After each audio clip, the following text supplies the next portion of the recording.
नमस्कार दोस्तों, मार्गदर्शन पे आपका बहुत बहुत स्वागत है।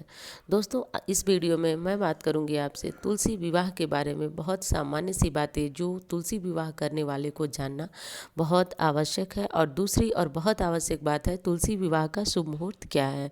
तो दोस्तों, बात कर लेते हैं कि तुलसी विवाह कब करना चाहिए। सबसे पहली बात तो ये है।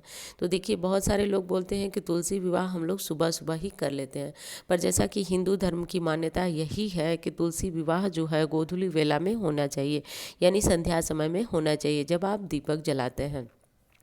तो अगर आपके पास समय नहीं है तो आप सुबह के समय भी तुलसी विवाह कर सकते हैं, कोई दोष नहीं लगेगा।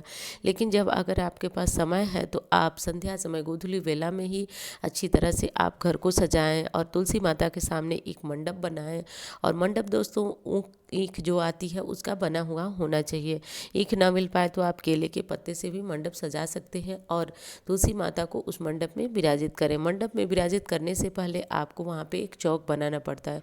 चौक का अर्थ होता है कि जो आटे से बना हुआ एक चौक होता है, जैसे सत्यनारायण की पूजा होती है या फिर जब कोई विशेष पूजा आप करते हैं तो चौक या रंगोली बनाते हैं, तो इस प्रकार से इस पूजा में भी बनाना होता है। इसके बाद आप तुलसी और श्रीहरि जी को विराजित करेंगे। दोस्तों, श्री हरि विष्णु जी को चावल नहीं चढ़ता है, ये बातें आपके लिए बहुत ज़रूरी है। इसीलिए मैंने वीडियो के शुरू में ही आपसे कहा कि तुलसी विवाह करने वाले को जानना बहुत ज़रूरी है।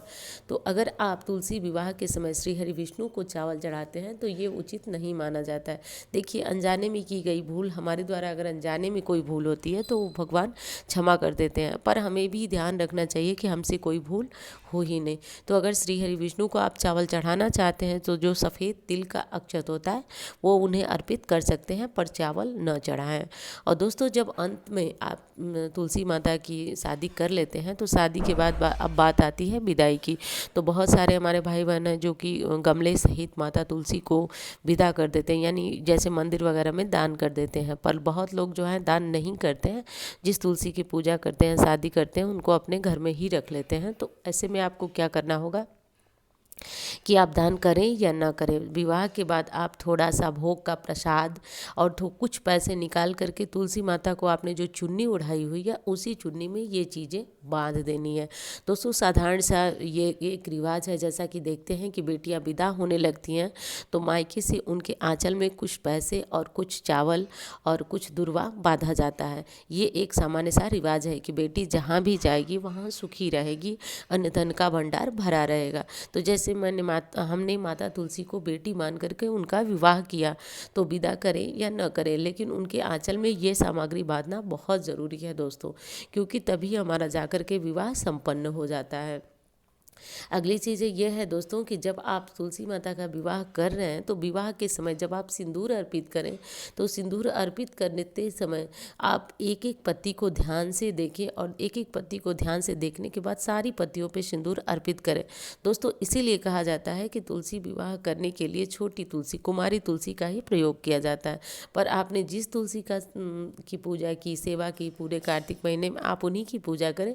ध्यान दें कि सारी पत्तियों पे सिंदूर लगना चाहिए, यही हमारे शास्त्रोक्त नियम है। अब दोस्तों, बात कर लेते हैं कि विवाह किस समय करना चाहिए। तो ये तो मैंने बताया कि गोधूली बेला यानी संध्या समय ही विवाह करना चाहिए। अब समय देख लीजिए। तो दोस्तों, 25 नवंबर बुधवार की सुबह, और ये एकादशी तिथि जो है वह शुरू कब से हो रही है, तो शुरू हो रही है दोस्तों दिन में 2:42 से और समाप्त हो जा रही है 26 नवंबर, यानी अगले दिन अगले दिन सुबह को 5:42 पर, यानी प्रातःकाल भोर के समय ही ये तिथि समाप्त हो जा रही है। तो गोधूली वेला यानी सुबह के समय आप ये पूजा न करें और शाम के समय गोधूली वेला में आप विधिवत माता तुलसी की पूजा करें। तो दोस्तों, उम्मीद करती हूँ वीडियो आपके लिए बहुत मददगार होगी। मिलती हूँ इसी तरह की वीडियो के साथ। धन्यवाद।